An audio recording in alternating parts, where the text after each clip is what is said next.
line, but he drops that. Bomb. Who are you on? Your club! I said drop a bomb, Dad.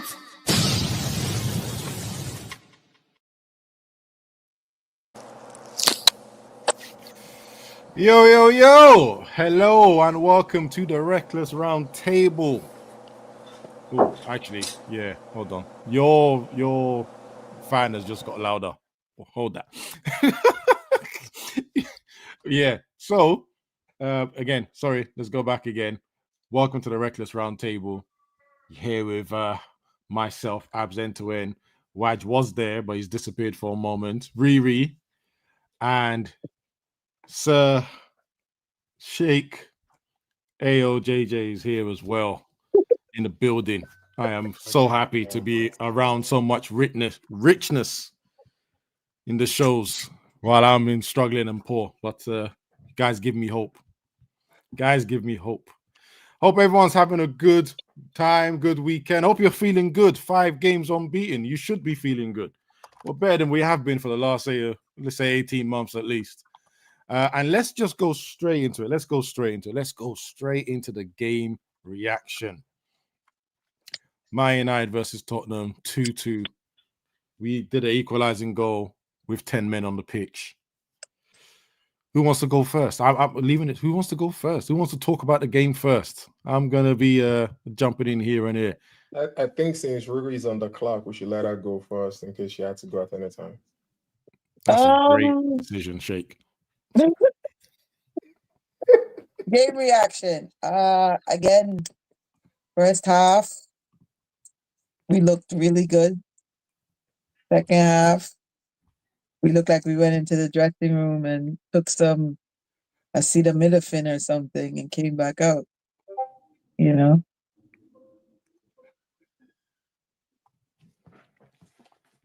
So we did shit as Waj just say, we did shit all in the second half. I think we got a shisha in the change room, man. I refuse to believe that these guys come out slow all the time without something being hit in the change room, man. I'm telling you, I don't understand it. It's getting on my nerves, man. Waj, what else? Do you sit there and do those in your spare time? No. Do what? That's my tribal chief.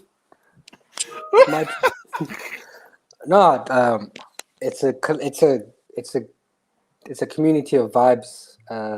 Yo and myself. The game. 2 points. It's 2 points dropped.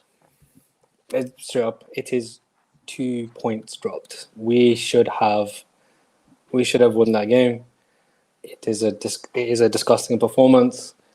It was poor, and people are not going to like this. And unfortunately, a lot of this community has the memory of a goldfish, because when I said last week, I don't put the loss on Amarim for the capitulation because we had more than enough chances to win last week. This week is all on Amarim.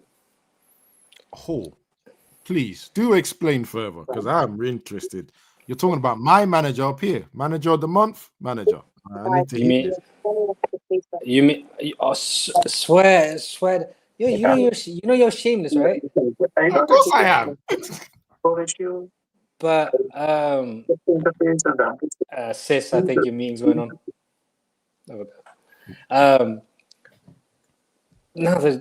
I understand he was forced into substitutions, but that doesn't mean set up the low block at 1-0 and hope that Spurs don't score.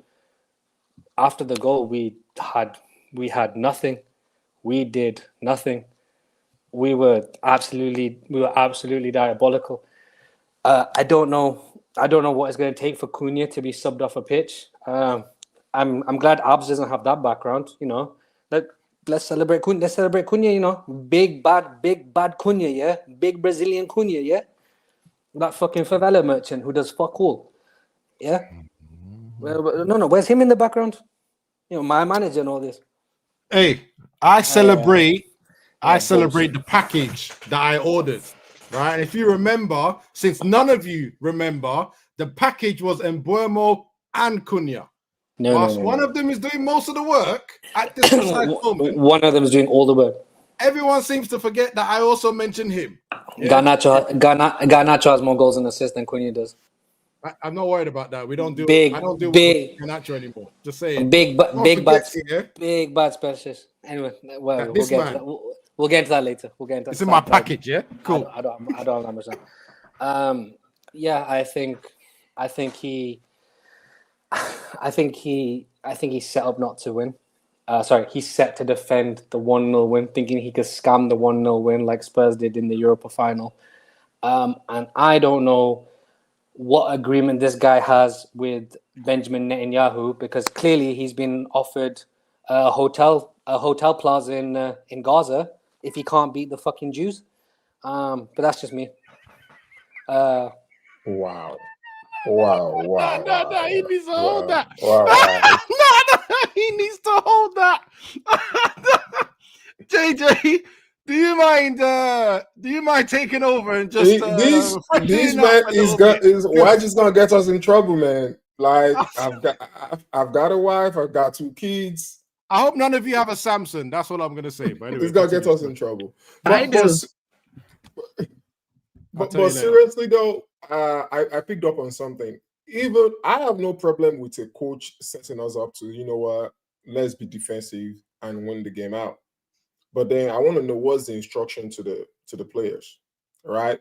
Because if you're being defensive, that means you're supposed to keep the ball better, right? That also means that when you are making your passes, you are not making fancy passes. You're not using the outside of the boot.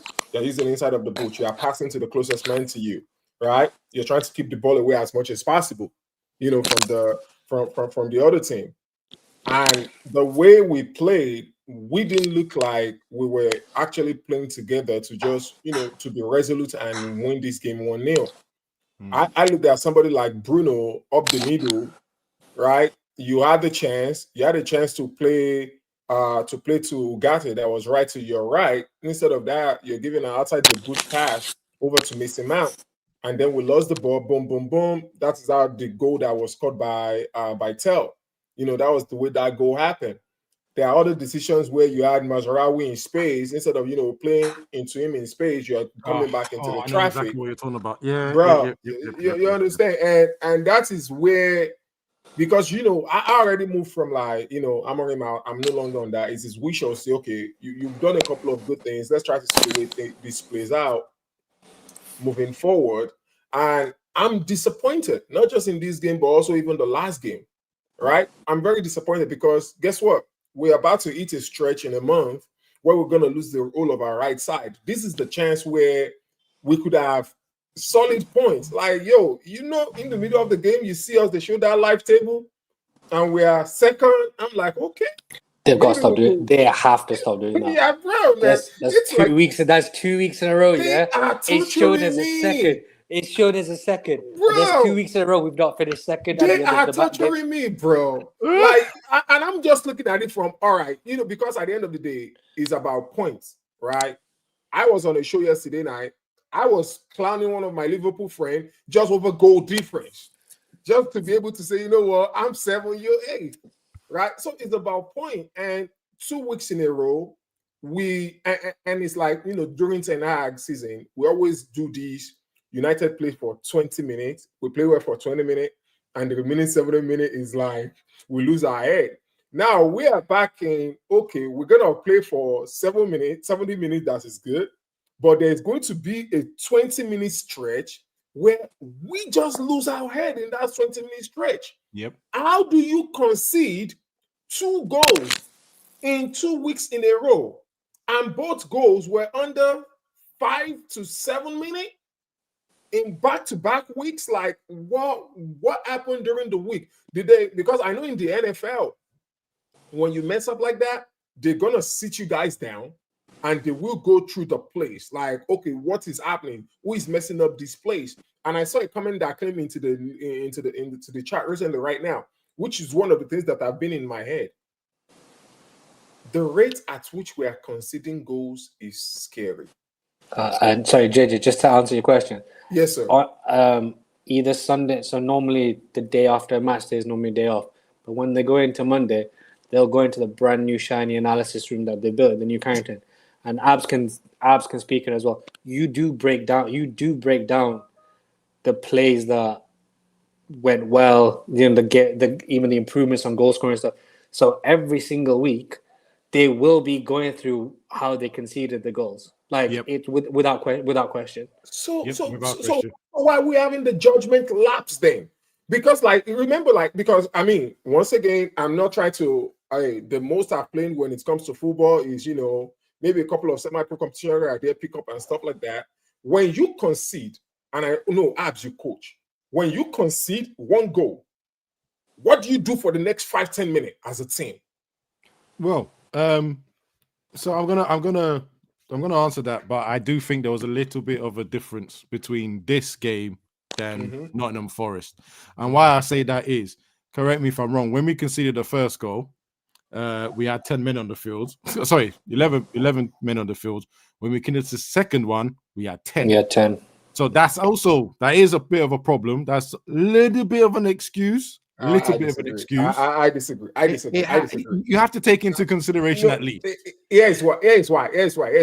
If you are down one man, and I'm no coach, I have 0 badges, but I've watched this enough. Common sense says, you know what? We stay tight, we stay compact, we stay in the middle. This is not the time that because you're down one man. This is not the time that you start chasing to the wings or anything. You just stay compact. You give them the wings. My answer to that is, if you remember, before the corner was taken, we couldn't get out of our half.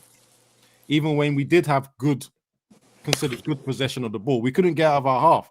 That is down to us having one man down, because generally speaking, our escape when we're doing a counter-attack is usually a Burmo's speed, but he can only bounce the ball off someone.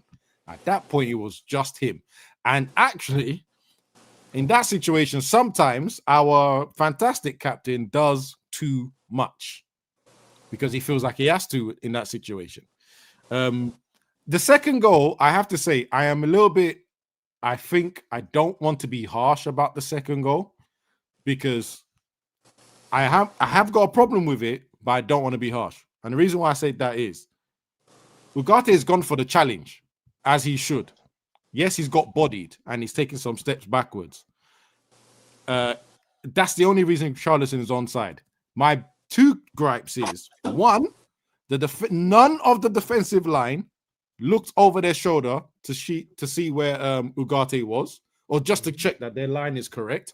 Not one person. Imagine the ball's over there to their right. Not one has done. Let me just have a seat. Look what's behind me. Right? They did do this, which is because they saw Richarlison on this side. So they did that. Richarlison's there. Not one did this. Let me just check if he's onside. And a second gripe I have is how much time the guy had edge of the box to decide what he was doing. Right? Because if you remember, the ball went out there. As the ball moved, someone should be moving with it. He controlled it. There's at least 2 seconds, or at least a second, before anyone goes anywhere near him. And then he takes his, I think it was a shot, but ended up looking like a pass. Whatever he tried to do, it was a shot. Like he's tried to whip it into the far corner.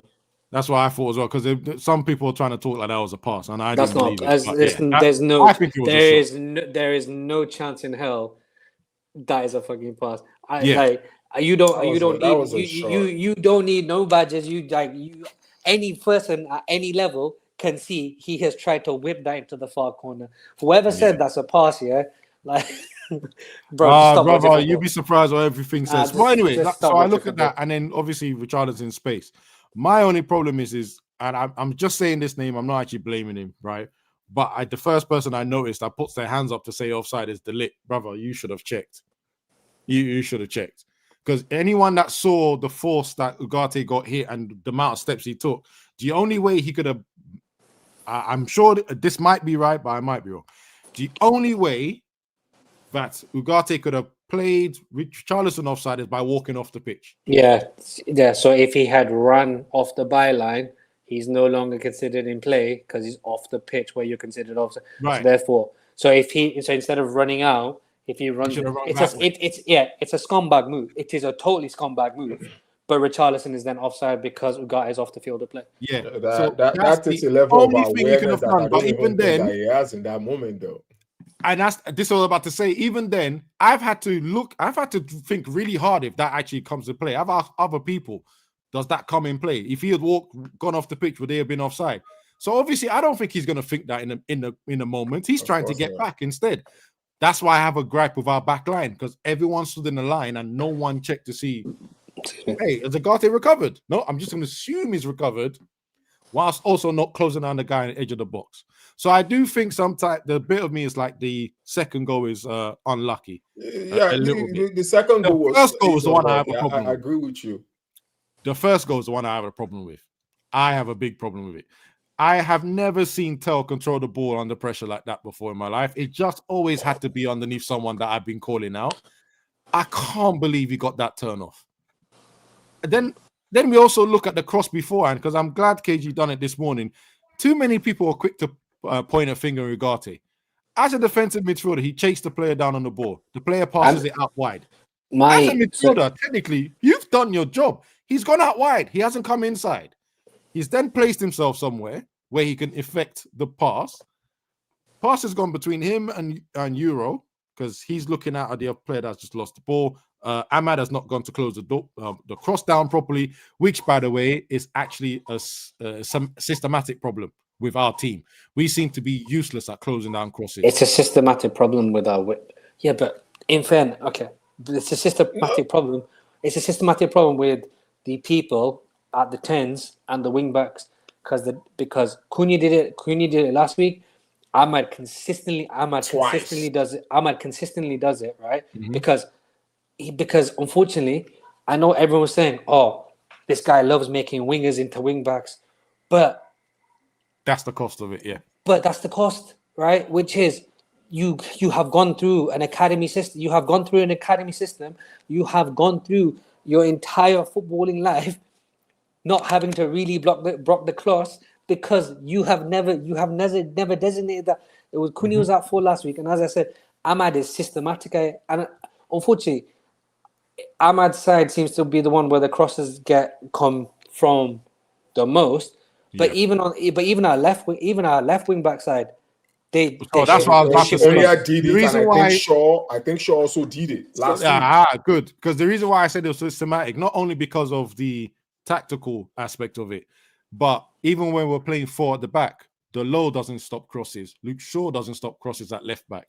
It seems to be just a United thing where we just let them cross the ball. I don't understand, like, why everyone doesn't seem, let me go and put pressure on that guy to make sure either he crosses it wrong under pressure or I actually get a block. It seems to just always happen where crosses are looking free. I was actually going to come back to this, so let me just quickly jump into that now. No clean sheets yet, 5 defenders. Please discuss. I don't know what you want me to say. We had 5 defenders last season. Did we? No, but have you seen the apparent statistic? I think it's like 5 clean sheets in 36 games. It's disgusting. Is this all under Amrin? Yeah.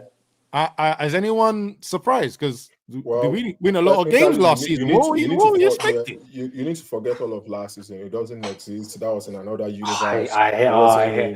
It was in an alternate universe. Even now, man, the amount of people that said you can't bring up last season. It was in a multiverse, with Thanos and them people. It wasn't here on Earth. When you say a stat like that, right? We've only played 10 games, 11 games this season, so I have to mention the rest of the games that's in the first. But I think we've only got like one or two clean sheets this season. Anyway. Two, I think. Wad, you gotta stop living in the past, bro. When you're bringing your past into a new relationship, it never works out, bro. I'm telling you. You're just getting the same guy, though. Really, the same guy. Can I not talk about Grimsby either? Because that was in this universe. No. You could always.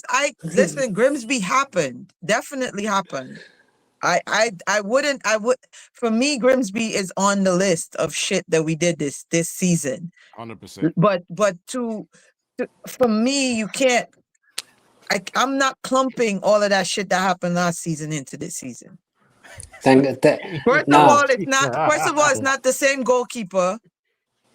We've upgraded somewhat on our goalkeeper. So, you know, all of that for me last season, all of that falls at the feet of Onana. So, because most of those goals wasn't our back five. Sometimes it was just him literally kicking the ball into the net for the opposition. There is parts of that as well. And by the way, has anyone seen his highlights for his club on loan? He's coming back, by the way. I just want you to know, but I don't want him to come back. I want to protest. Yeah, but brother, does anyone know where Trabzonspor is in Turkey? But no. Do you know when I say Not a clue. No. Do you know when I say that is the I can't word any better, so I apologize. That is the fuck middle of nowhere, right? In Turkey, yeah. I am telling you, that is the fuck middle of nowhere. That is the fuck middle of nowhere. Yeah, brother. Just whenever you guys get a chance, just type in Trabzonspor City. Just type in Trabzonspor City in Google, yeah, and you will see what I mean. It is nowhere near Ankara. It is nowhere near Istanbul. This brother would be coming back, and he'd force himself back. Oh God! Well, what he's doing a good job as a goalkeeper. He's coming back anyway. He's doing a good job. JJ's looking. I think JJ's looking at it now. Oh, I'm looking at it. You already know. Just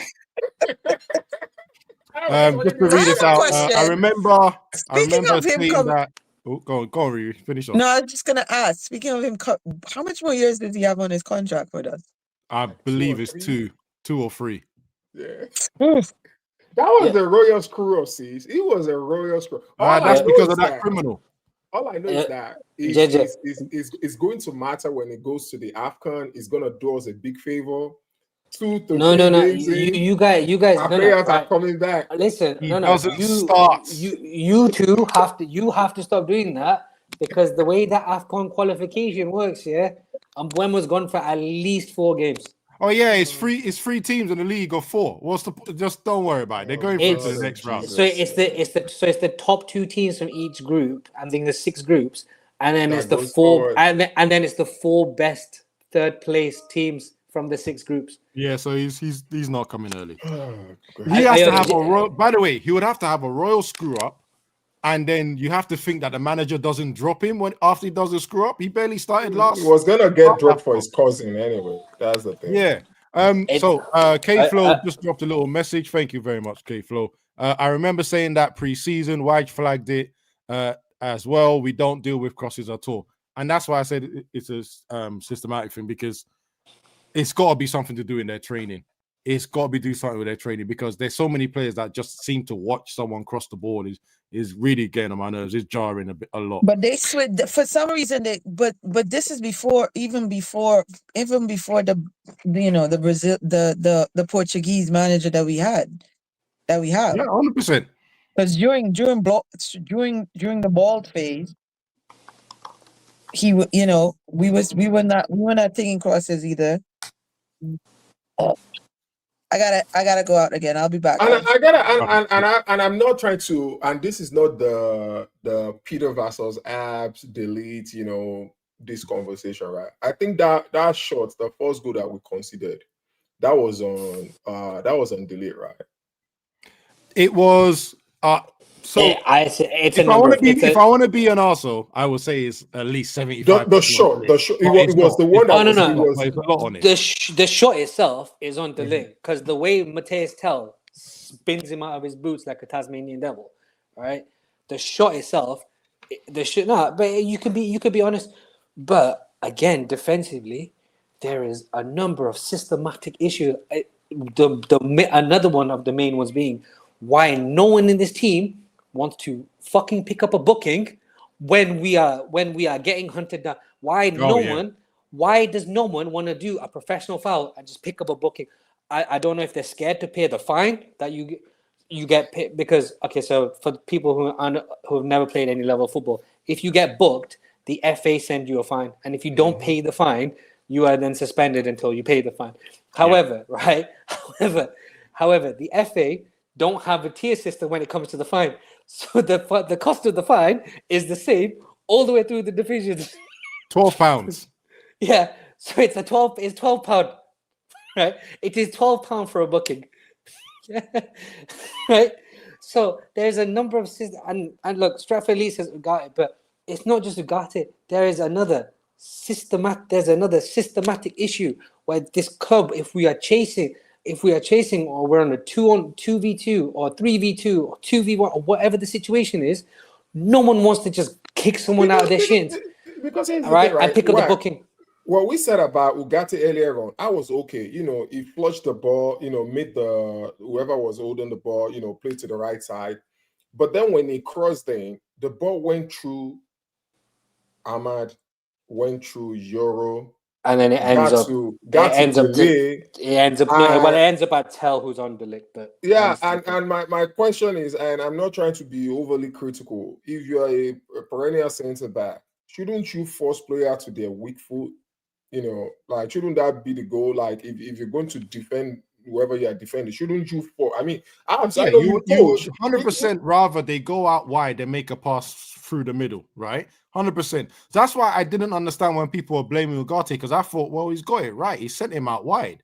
Now, that cross from out wide, if you take out Ugarte, because Ugarte is watching the player that just passed the ball out wide, so he's trying to pick yards away from him, good. Right? Mm-hmm. So he's going to leave a space. But if you watch after the ball's gone out wide, it's beating Ahmad. Euro is he's in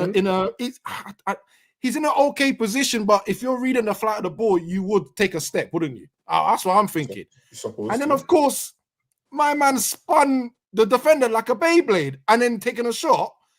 And yes, at that point, you can turn around and goes, why hasn't Shaw moved in so that he's at least a block? Right? So if he does hit, it hits him in his chest. He might be unlucky, it hits him in his arm, but at least try and block something. Or make Tell think about curling it further out, which means he most likely hits the post or goes wide. It's I just ate us dropping points that we could have kept. That's the frustrating thing about it. Like dropping. And by the way, we're doing the defensive stuff. Sorry to cut you off, Raj. We're doing defensive though. Bruno should have scored. What?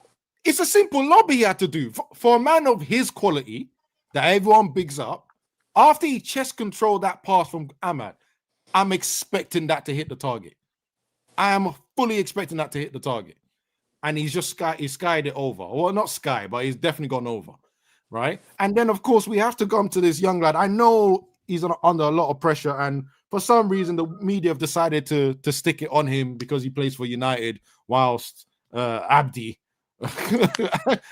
plays for Liverpool, 130 million, can't score, can't do anything. Right? So I understand that. But Sesko, bro, take a shot. Pull the trigger. The first one, when he tried to cut on his right foot, I've seen you hit with your left foot. Just hit a cross goal. Look at the way the keeper was playing this game. Anything could have happened. Hit a cross goal. He's tried to be. Oh, sorry, Ree. Let me add you back. He's tried to be. Not cute is not the word, but he's tried to be so like perfect with it to cut back to his right foot to try to hit it. Not looking over his shoulder, got tackled. That's down to two things. Yeah. Go on. There's a total lack of there's a total lack of confidence in Sesko because he's not playing enough. He's not playing enough. And number two, he still thought he was in the Bundesliga where you're given the game. Where you're given time and space. Because any person who's played at this league, and in fairness, right, even that one, the speed of the game, I'm kind of 50-50 about it, because most people would normally take one touch to totally get out of your feet, and if it's heavy, it's too heavy. But it's one touch, clean out your feet, and you move the ball. So even if it's onto your weaker side, if the defender's got to make a tackle, he has to go through you. He has to go through you to get the ball. Sesko's touch was so in the middle and so nowhere, right? He's not giving him enough space to open up his body to take the shot. But then at the same time, he's given Van de Ven, regardless of his pace and all that shit, he's given Van de Ven enough of a gap to be able to get the ball off. And it is literally just a lack of confidence. Like, I have to say something though. It is a little bit. There is something else on the other hand as well, right? I don't know if anyone's seen the training videos from this week that Man United decided to put out. and I was very interested in it because there was a Sesko piece in there where they put this big ass, I'm just going to say some balloon teddy bear with his legs open, and they were drilling the ball. This is football related, people. Clean out your minds, yeah? Clean out your minds. Anyway, Look how you worded that, bruh. bro, I don't Look care. how you worded I that. don't You care. didn't help yourself. By the way, Abs. they pass the ball to him. He controls it with his left. He does some stupid skill to nutmeg this big balloon, and then he takes a shot. And I'm guarantee you, the speed in which he was training was exactly the same speed he took that first chance, right? Where he was just, I'll take this big touch, not forgetting that he's going to be under pressure. If you guys remember, I think 2 weeks ago or last week, I said so many of the United videos when they're shooting, it's unopposed, and it's driving me nuts because they don't have the same time. Sorry, quickly. So do you want Go on. one? Hey, doctor, I thought you were more sensible than this. One, if we had Kennedy up front, that we'd be fine. But number two, you want to talk about someone not being able to hit the target? Have you seen that day in the life of Cunha that Man United have released? Do you know what? I haven't watched that because I saw the comments and I said I'm not watching it. Brother, watch his shooting, yeah? And it is the funniest shit in the world. In a 5-minute video, he doesn't hit the target. Watch.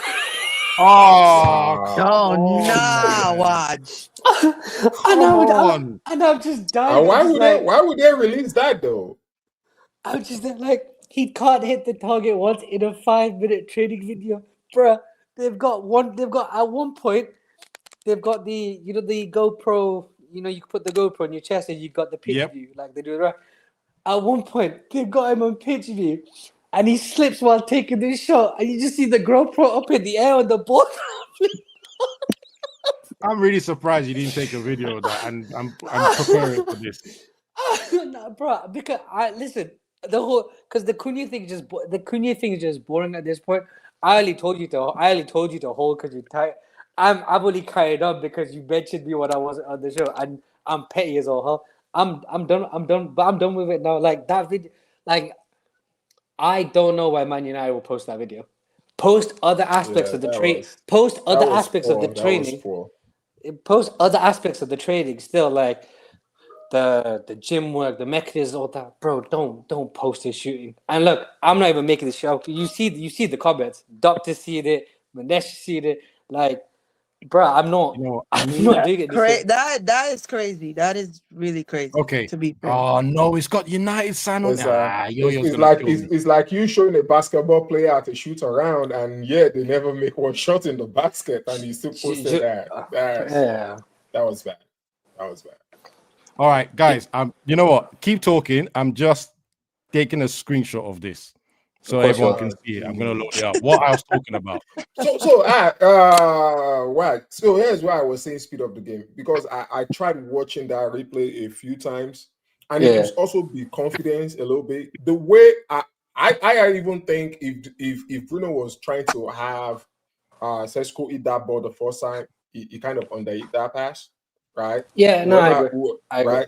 And if you notice, when the ball came to his right foot, he's trying to get it out to his left, because there's no way he's taking that shot with his right foot with the way Van der Ven was coming from. No. You mean the Sesko one? Yeah, the Sesko one. He's fully tried to put that on his right foot. Yeah, he did. But the ball came in on his right foot when he passed in. No. Right. But if you see his touch is so bad. His touch doesn't allow him to open his body. What he's done with his touch is he's put his touch, the ball ends up just square. He's trying to take the second touch to open out to essentially open out his body. You only have two touches, man. One to control, one to hit. No. They've got to train on them. No. And that I totally agree with, because I've said the same thing. His first touch, if he was going to move it to the right, his first touch, the ball's got to shift to the right hand side anyway, so he can open it, so he can take the shot on his second touch. What he's done is he's controlled the ball in a way that he's had to take a second touch to put it on his right, because I don't know why he's not comfortable taking it on his left. Oh, I only got 2 screenshots of it, right? Jeez, Look we at got this a big balloon. thing that's standing there, legs open. You guys thought I was joking, right? Bro, stop saying legs open. We get it. I'm saying legs bruh. open. I'm saying legs open. Grow up, all of you. Anyway, that's the wrong way. So this is what he does. He controls it, puts it through his legs, takes a shot edge of the box, right? And he's literally looked like he's tried to do the same thing. Repeat the same thing he's done in training in that moment. That's the first chance he took, not the second one. That's the first chance, right? So I'll stop staring now so you guys can leave it alone. Because I know I described it in a bit of a weird way, but that's what I'm talking about. What the hell is that? He's literally tried. That's not a teddy bear, by the way. Oh, I don't know what it was, but I It's a saw blow- it quickly it's on a my blow- phone. That's a blow up. It's a wacky waving inflatable arm flailing tube, man. That's what Whatever it is, Yeah, it's rubbish. yeah, those ones. Whatever it is, it's rubbish. Yeah. And obviously, That's you your- see, that's- all he's practicing is putting it through the defender's legs to then take a shot next. That's exactly what he looked like he was doing. I in that honestly first think- try. Wait. By Right, the way, right. by the way, yeah. You know you wanted to post your manager of the month picture, my manager. Why not why not take a screenshot, post your manager's training, your striker training ritual with him in the background as well? Go, my manager. Look how he trains them, yeah. By the way, that wasn't Amarin. That wasn't Amarin in the background. That was one of the other coaches. Just He's that's not That his, wasn't that's Amri. not his, No, that that's not his wasn't trading. That's not his trading. He doesn't don't do this. no. Leave it. It's still his. It's still his. I'm just saying that's not him in the background. That's what I'm saying. But sincerely though, if I were in Amorin's show, I think they need to give one instruction to Sesko. The next 5 games, anytime you get a chance, just shoot on sight. Because he did something during the Nottingham Forest game that I really liked. There was a shot that it was outside of the 18-yard box, and it just hit that shot that went side. Like, just shoot on sight. But you're forgetting one thing. The Nottingham Forest game, he had to do that because if he gave the ball to Cunha, he was never going to see the ball ever again. Right? So the reason he took that shot is he goes, I'm shooting because, brother, I'm never seeing the ball ever again. Bro. I love that shot. No, Like, it was good. But you have to start. No, I didn't see these comments in it. I'm so sorry. Bruh, do you know when you read something it just totally throws you off, yeah? That's how my Who's this APA person? Let me put you on a little ban, if you don't mind. Put you on a timeout. God. Thank you very much. Because you're not going to get away with that comment. Anyway, moving on. It's Christian. I know. I know. I have Joyce, just move to the next topic. I have no idea what I was But going just for confidence sake, just for confidence sakes, he needs to take more shots. For confidence sakes, like we need to like. No, honestly, he just needs to listen. I would rather him shoot and miss than not shoot at all. I would rather him. At least I know he's taking shots. I agree with you. But that one, like to your point, JJ, that one, him thinking he has a world of time to take two additional touches before he releases the ball. You don't. You don't. You know what I mean? You don't. Yeah. In this league, you don't. So from the time the ball comes to your feet, you control it, you turn and you shoot. That's it. That's it. And I think the second one. And he has the package. The second opportunity killed me as well. Package. Yeah. I would have to say the second opportunity killed me. Not as bad as the first one, but the second one did as well because he only needed one touch and it was just to go across the defender. Clearly, he didn't think Van der Ven was going to catch up. You have to give credit to Van der Ven, but we kind of know he's going to do that because of the pace he has on him. But Van der Ven, sorry, I'll give him credit, but Van der Ven should never have been in a position where that sliding tackle can take place. Van der Ven should have been in a position where if I slide this guy, I'm giving away. It's a penalty. Yeah. That's the one that I felt like the pass. If he's used his right foot to put the ball back on his left and just shoot, that would have caused what No, because I think he did try and do that. That was the problem. He slowed down and he tried to move it this way, trying to move it to his left, when actually he should have just taken a big touch to his right, put his body in front, and then strike.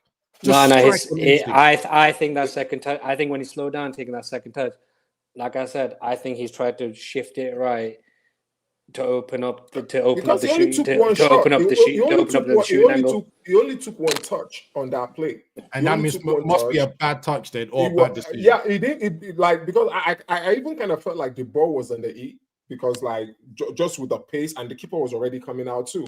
And that's the reason why I was thinking like, yo, you could use both your left and right foot. Why don't you just put it on your left, so that if any defender is coming from over your shoulder, they have to go through you for them to get to the ball. And he ended up, and that might just come from confidence. He's not shooting enough.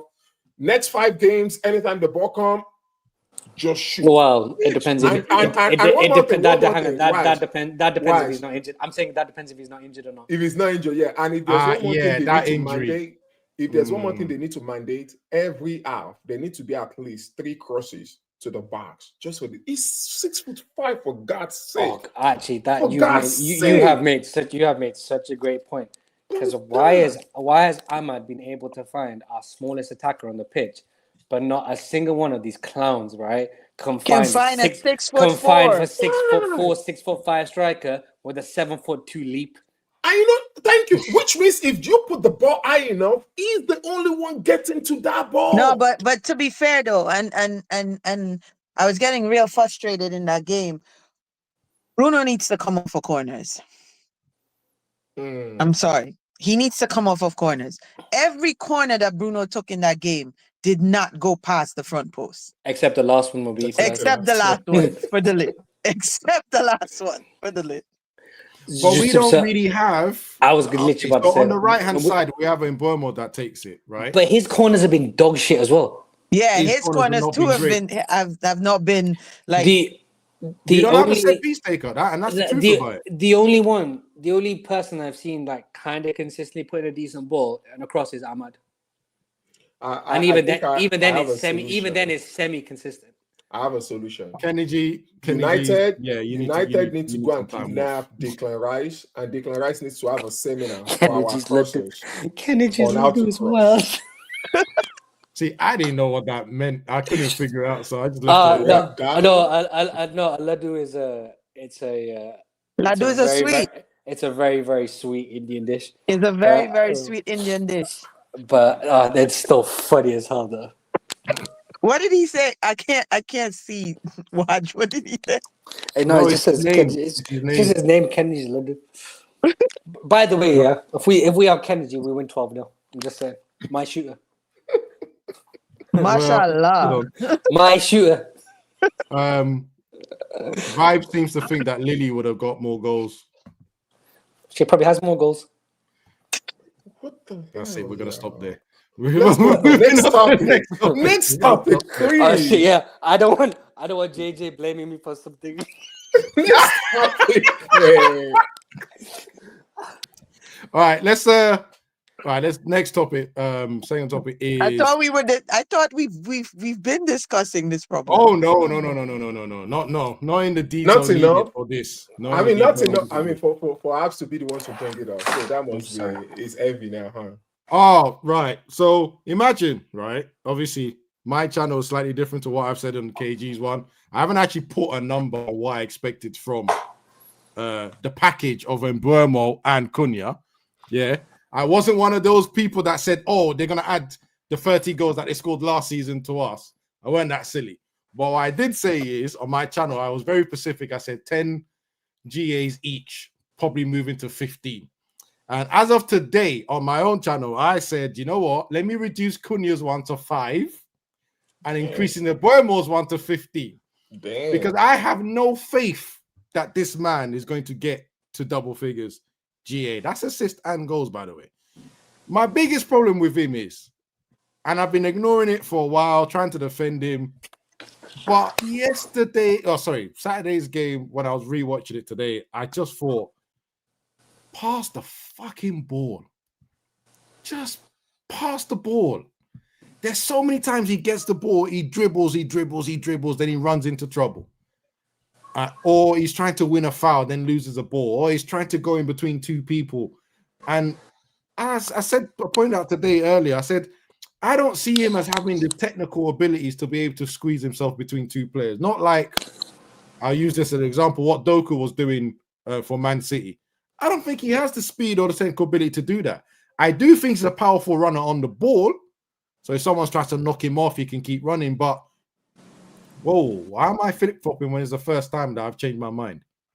Anyway. Also, JP, I'm not having Bruno's also produced way more than Cunha has done. And come on, man, let's not do this. I'm not even. Let's not do this. This Bruno thing. Let's not do this. You're on mute, Riri. Sis, you're on mute. Oh no, I was agreeing with you. JP, you bugging? Come on, man. This Bruno conversation. It's now got to the point where people. Yeah. What do you mean he moves him around? Cunha's only played the 10.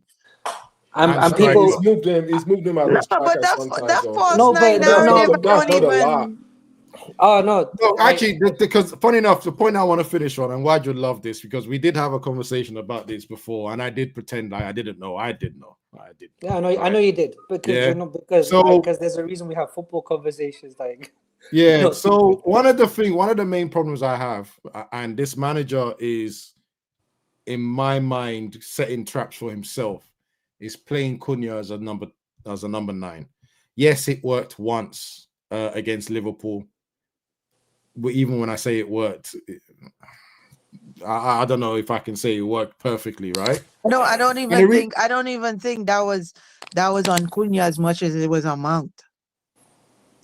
I think it's working as a 10, as a number 9. No, I think as Mount being in that 10 in that Liverpool game. I don't think. No, but here's the thing, and here's what Abs wanted to ignore, but I made the point because he knows as well as I do. There's a reason him and I speak about football, because we've watched way too much growing up and played way too much. Cunha, except last season at Wolves where he got dropped to the 10. Right. Cunha, I don't know, you'll know as a Brazil person. Cunha has predominantly his entire career played in the 9. Germany, he played in the 9. Yep. In Spain, he played in the 9, and when Wolves signed him, they signed him as a 9. They signed him for a 9. By the way, first season he played Wolves as a 9. As a 9, he figured that it's better to play him as a 10. He is actually a failed striker. Yeah, right. It's horrible to say it. He has great goal connections, and you can look at his compilations and think, raw. No raw. He's actually the Don tries to play him up top too, but it doesn't work out. Not as far as centre mid. He failed. Joelinton just failed on all attacking fronts whatsoever, like cam, wing, striker. And then I got moved to see like Cunha still an attacking. I just want to know where we are with him. Yeah. So for me, and obviously I've the first argument I had with Waj about this was I don't think this manager is going to play him as a 9, and I really stuck on that because I was thinking anyone that's seen his career will know number 9 doesn't suit him. So when Waj was attacking me and I was being coy about it, he said, "Well, he's playing as a 9," and I was like, I know. Why is he playing him as a 9? Why is he even a false 9? It doesn't work. It doesn't really work for him like that, right? He needs different abilities for that to work. And he doesn't. He have it. I don't even like him in the Brazil team as a 9. It doesn't work. It's actually bad to say he's failed as a 9. So put him as a 9 is asking for failure. That's the way I see it. And this is where I'm at today. When I'm like, if I see him as a 9 again, you are not learning from your mistakes. This is November. You have a striker. We spent a lot of money to get him. He's now down in confidence. Play him. But even Xerxes, who can't see the pitch, is a striker. Thank you. Right? Waj, if I can take that from you, right? Because my problem with Cunha is because you said he scored all these different goals before. I kind of feel like he only has one package when it comes to the way he plays his shot. He always under-eats the ball. I don't know why for some reason. Because he's trying to curl it most of the time, right? He under-eats the ball. That's one. Number 2, at some point, shouldn't the coach start because I also noticed that Cunha always drops to the middle to turn our midfield to like a midfield 3 sometimes, and sometimes it's in Mbeumo that joins to that middle to turn into a midfield 3. Why is the coach not considering playing someone like Xerxes so Xerxes can be the one to drop so our 10s can actually run off the striker and be much more closer to the goal? Do you know what scares me about what you've just said, right? the one game that I remember instinctively about Xerxes coming on early and playing as a false 9 or 9, like dropping deep, was against Burnley. And I kid you not, for that first half, I know the second half went wrong, but again, they're smoking shisha in there anyway, or having herbal tea, whatever they're doing. But that first half, the football between Xerxes, Ahmad, and Mbeumo is half the reason we thought we should have won that game by 4 or 5 goals. That No, connection that Interlock he was doing was brilliant. But Then even we've never seen it again. But even do you remember the performance at Arsenal as well? You know, the compilation that he's made where he's Meg Saliba point on his arse and stuff. All Xerxes' best work has come as Ab says, as the connection man in the number 9, and he's also something totally different to Šeško. So why choose to play a man who has consistently failed as a striker? His best performances have been in the 10. You have dropped our best 10 from last year to a position that does not work for him, and he's had to change, and you still don't want to play the fucking guy in the position that we paid 62 million for. And to be honest, bro, this one game. No, you didn't even have to answer. I wanted you to finish your point, and then I was going to say collectively, let's answer this, right? No, but it's one like you. I got JP, and this is what's frustrating. And this is what's just frustrating me. Right? He's just mentioned one good game, and I did say, even though I said I'm questioning how much it worked against Liverpool, but it worked. What about all the other games? What about Fulham? What about all the other games? I was right. So. I will be honest, some of my stuff is agenda driven because I'm petty, right? And when people tag me, I am petty as hell, right? Genuinely, I'm petty as hell. So when everyone's going, oh, why'd you hold that during the Arsenal game? I'm like, bro, it's something different, but he's not scored. I didn't think we'd be getting to November. I genuinely thought we'd get to November and he'd have at least 3 or 4 goals. I did not think we'd be sat here with just 1 goal in all competition, like struggling to score.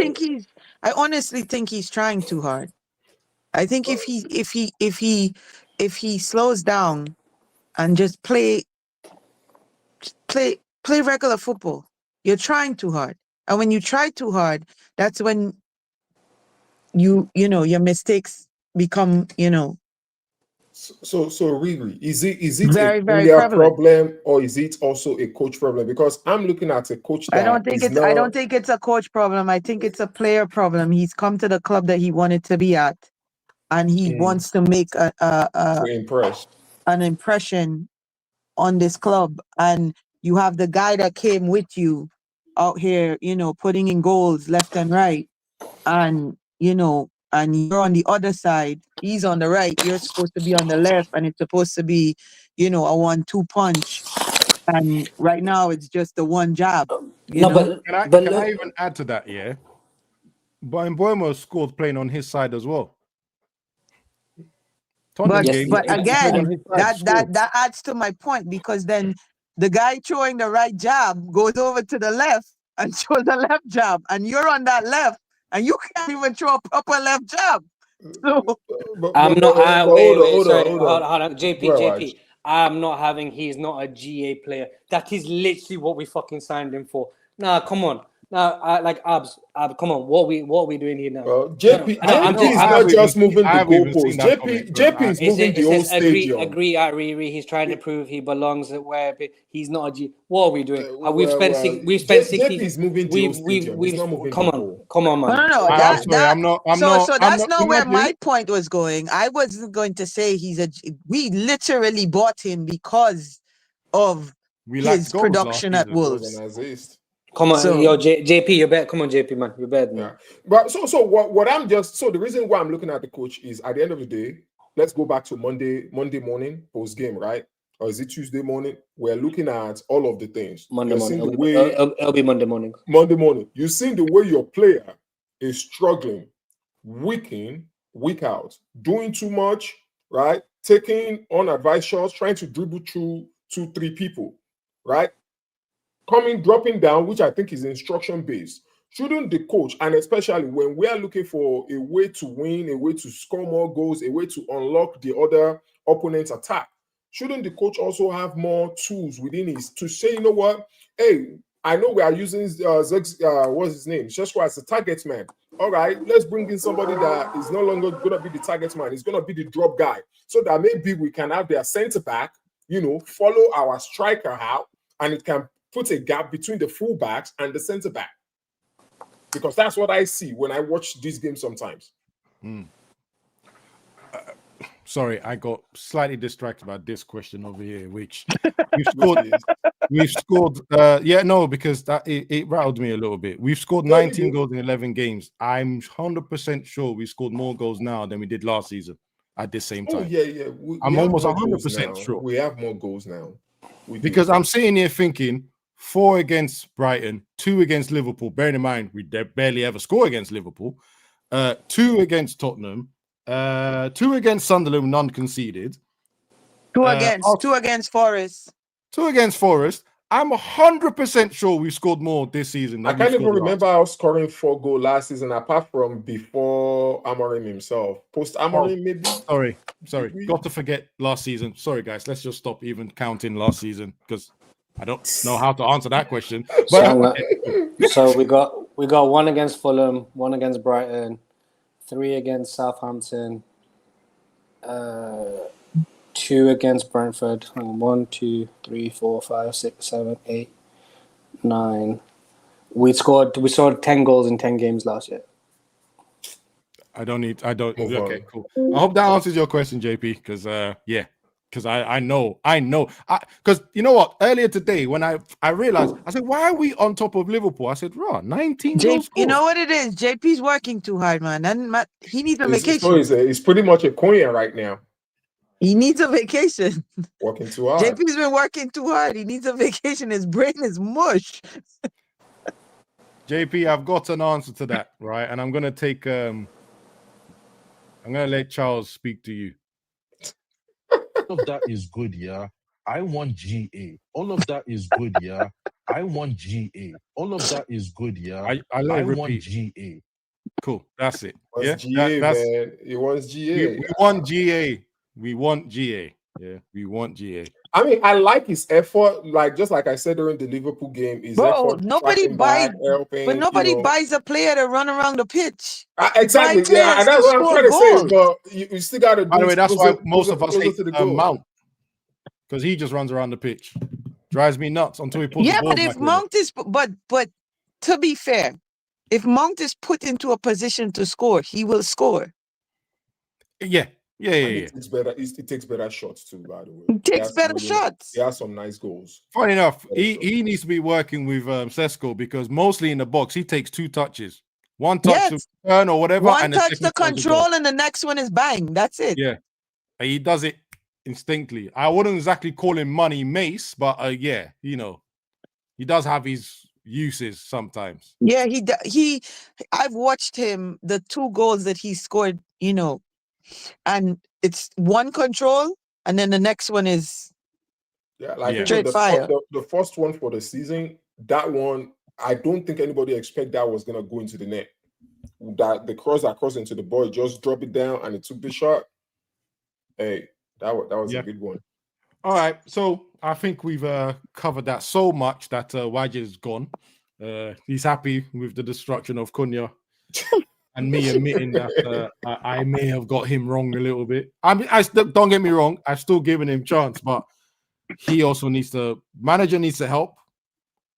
Me personally, the manager can help by putting him as a 10, not a 9. He'll be able to get more shots outside the box, which, let's be honest, we do remember all these shots from outside the box last season. So that's a lot of the good work was done. And then Cunha himself, it is hard. When you go from Wolves to Man United, the expectation is huge. And if you got personal expectations as well, I get that. But I think to help him relax himself, put him as a 10, he'll get more touches of the ball, get involved in the build-up. He will still aim for being a GA whilst also being the type of person that JP was talking about when he's not all about GA and it's part of everything else. Now, I didn't have a third topic. I didn't have a third topic, right? I didn't have a third topic until I watched the show that was recorded yesterday, and I heard some comments from some people about this game. Now, I'm sure you guys remember when right at the beginning of the season, I said I'll be surprised if we get top 4. I think we'll be lucky to get top 6 because of the squad we have. I know Christian also said about the squad, and I think quite a few people mentioned the squad and saying I don't think it's as strong as everyone thinks it is on paper, even with us buying Sesko, Cunha, Mbuemo, and all the rest. 8-5 bets. Now I wasn't really. Yeah, well, 8 was in my bracket. I was shocked. Not going to say names because they're not here, which is annoying. I wish they were.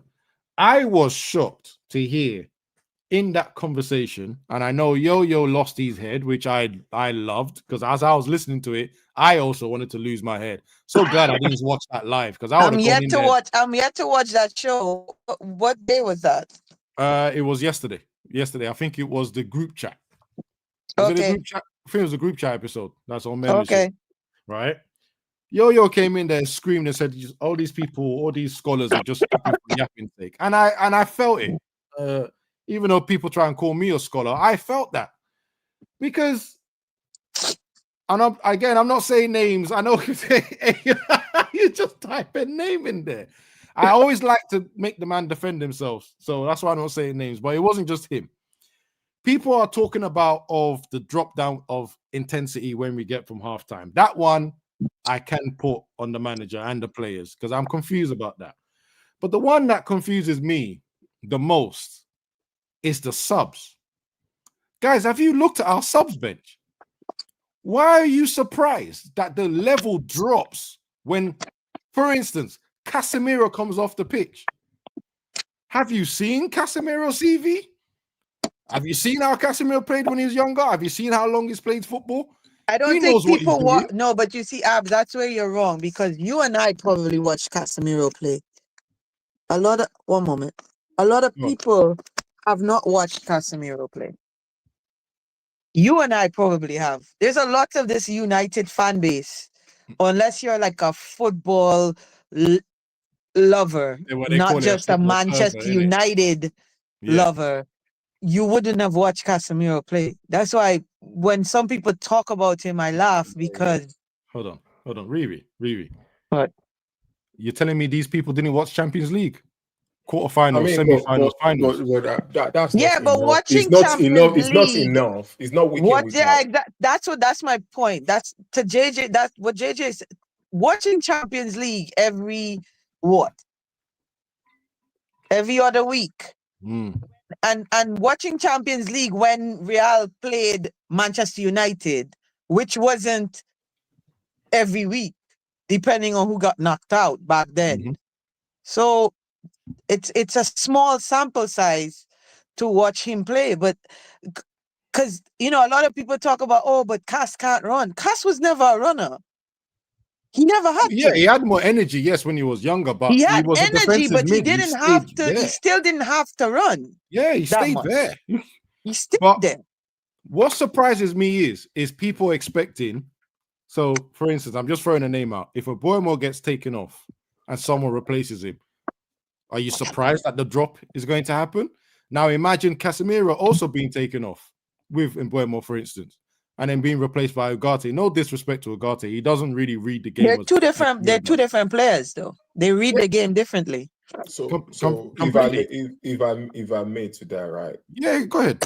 And I understand that the drop is expected. And once again, I will come to the coach for this. Every 60 to 65 minutes, we take off Casemiro. And I don't know the amount of games, but I know we considered yesterday. When we considered the Nottingham Forest one, I think it was still on the pitch. I'm not too sure. I don't remember it off the top of my head. The point of where by the way, right. Well, let me check. Okay, the point of where I'm trying to go is, I'm sorry.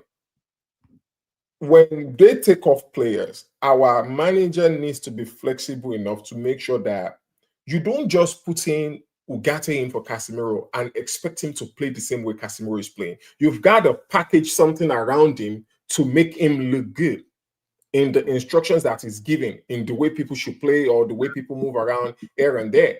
And I honestly feel like when they are making the substitution, it's just a like-for-like substitution without a difference in tactical instruction to make that player look good.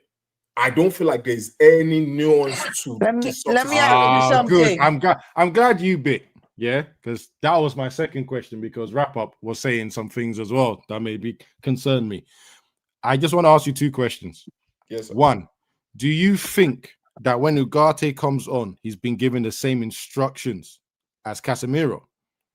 And then two, do you not notice the change in our style tactically when he comes on? I know it's two questions based around it. I honestly don't notice a lot of change. There is.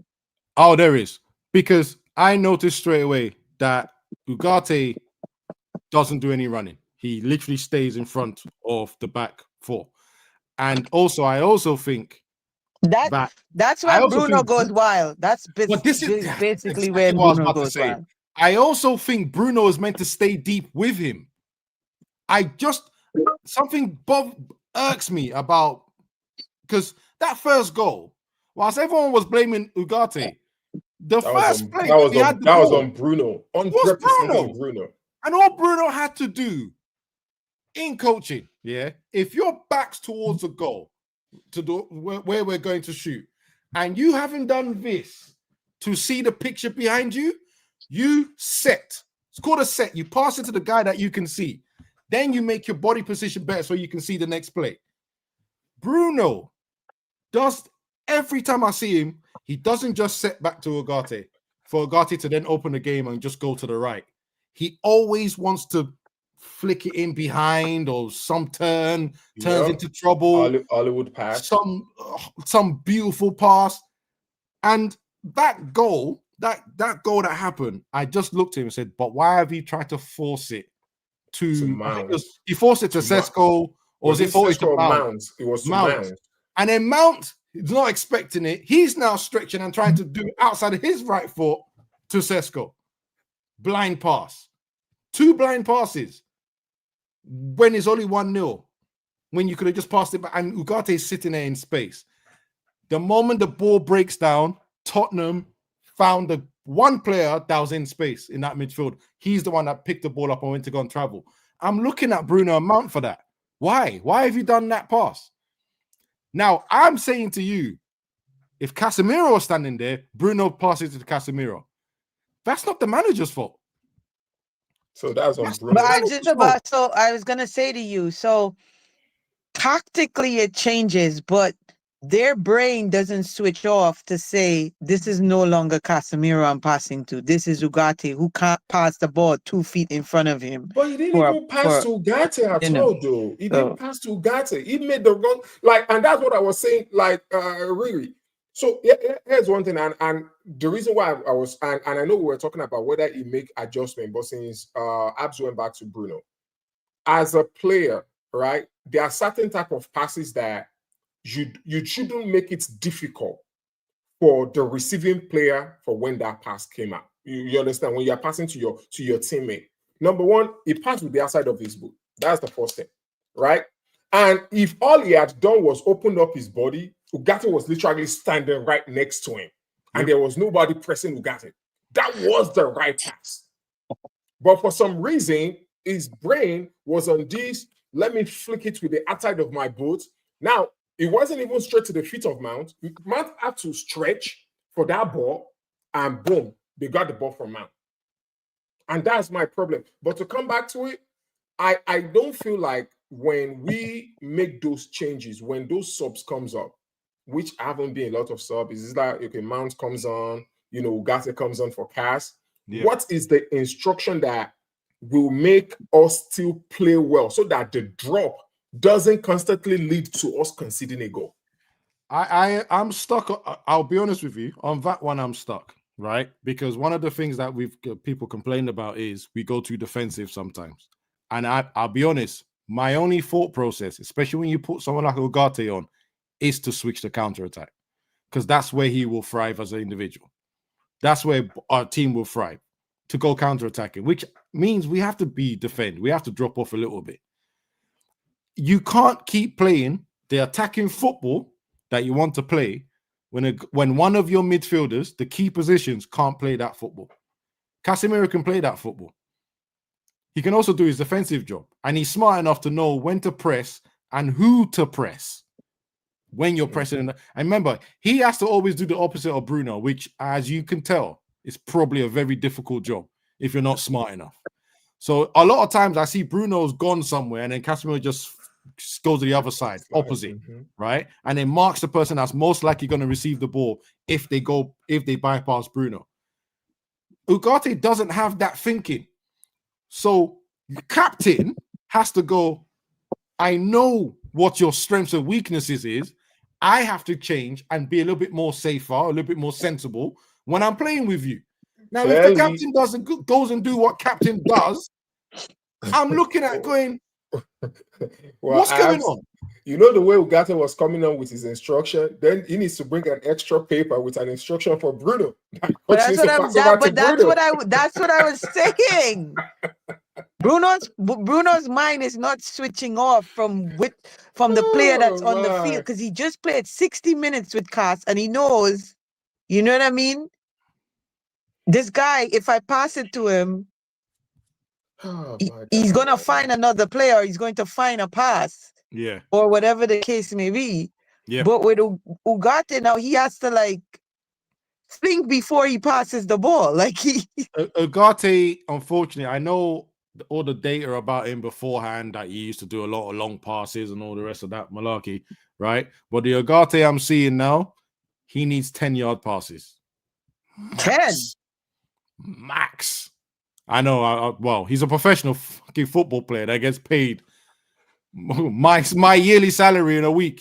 I'm giving you 10. Because if any less than that, come, let's swap places. You come and do my job. I'll do yours. Because I can pass 15 yards at least. Right? Man can't pass 2 yards. Guys, this is this is crazy. But I said that earlier. He can't even pass 2 yards. He has to be able to pass that. He has to be up. That's the minimum requirement. Center mid. That's nasty work. But yeah, what's your opinion, Revio? Fans, sorry,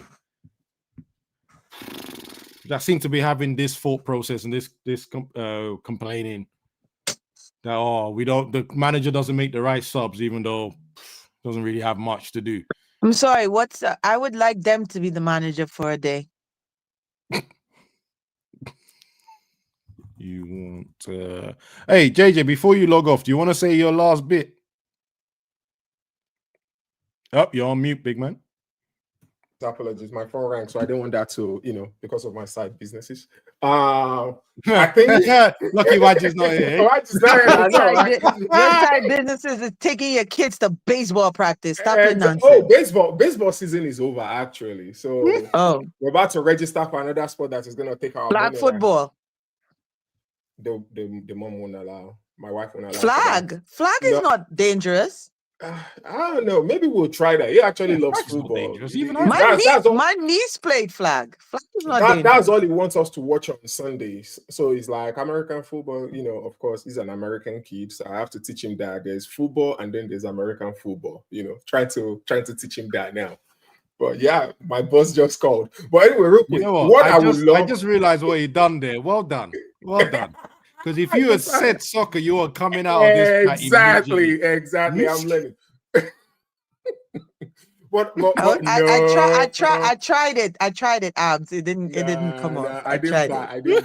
But in all honesty, man, I want to see Zirkzee just didn't become a bad player out of nowhere, right? I want to see more flavor in between the way we interchange, the attackers, right? I want to see more of that. I want to see, okay, all right, maybe Shesko plays for 70 minutes and maybe, we're not finding the back of the net and something like that. We want to take him out, bring in Zirkzee, let him drop. Let our teams be runners, right? Because by that time, the defense they are tired. We could stretch the defense a little bit more, right? I would love to see that. maybe they will find a new package for him after this international break because it seems like he's not getting he's not getting anything.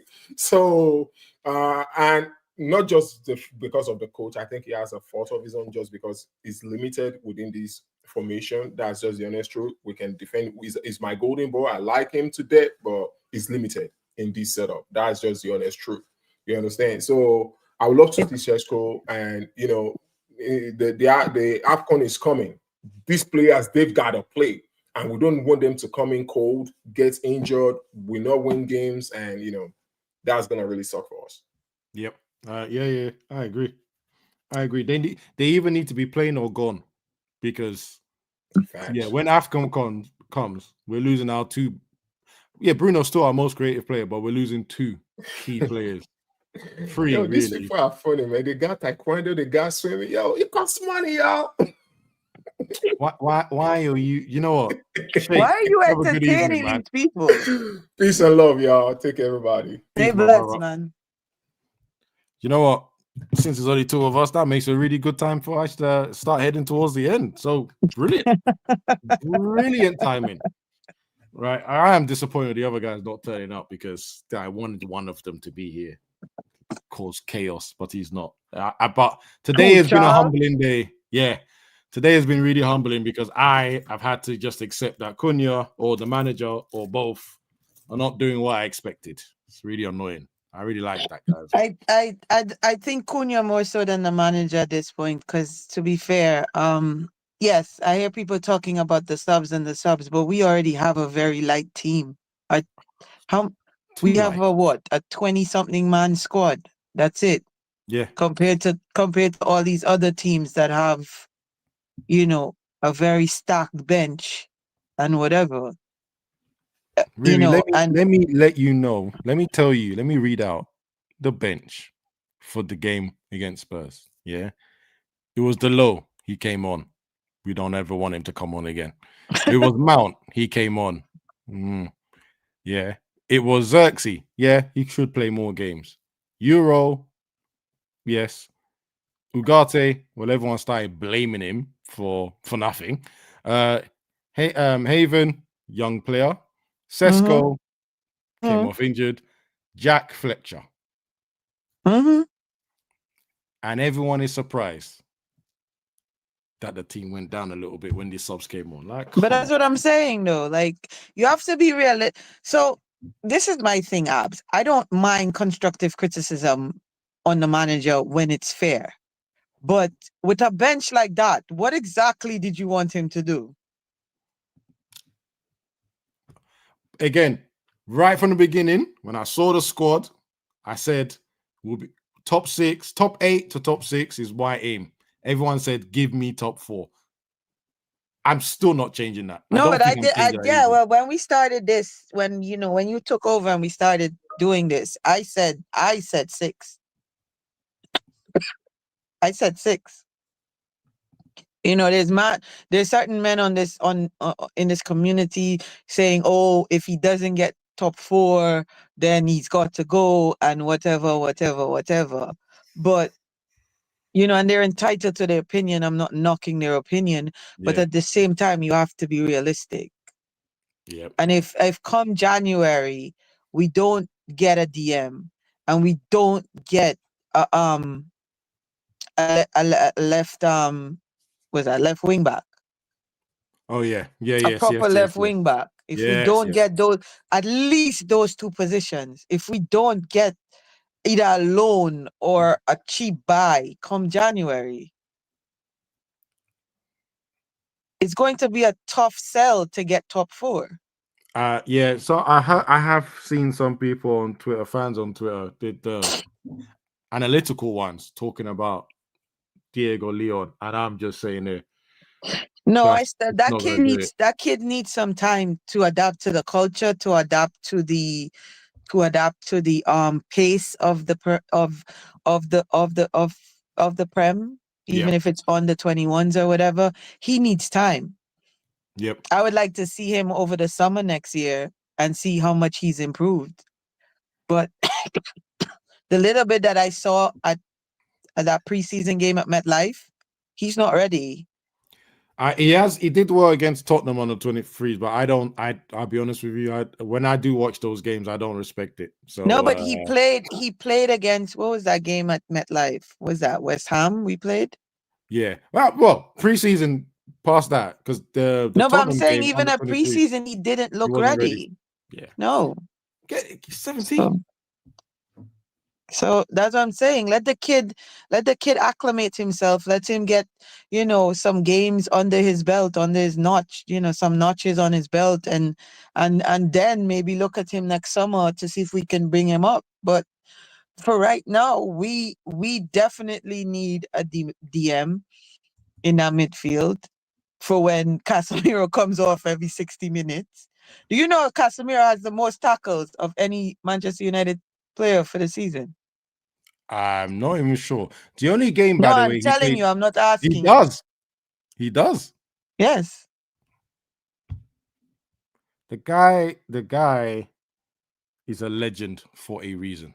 Yeah. So we need somebody to because everybody's talking about this one game a week. This one game a week is going to change in January because the FA starts in January.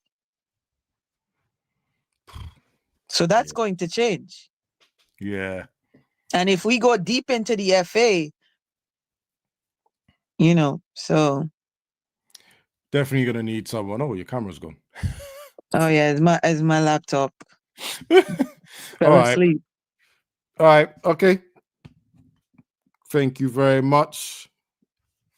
Any last statements? Because I'm going to give you a My chance. last statement is again, you know me. I'm about the world and I'm about what's going on. You know me. You know that more than a lot. I just want to say prayers go out to the Philippines. And anybody who has family in the Philippines. I know our community is vast and it touches a lot of different nations and different countries. So, prayers and well wishes to anyone who's in the Philippines or anyone who has family in the Philippines that it is going through what they're going through with that tsunami. And, Yeah. Thank you very much. Thank you for that. Yeah. Riri, it's a pleasure as always. As always, bro. Stay blessed, man. Stay blessed. Okay, guys, thank you very much for joining us tonight.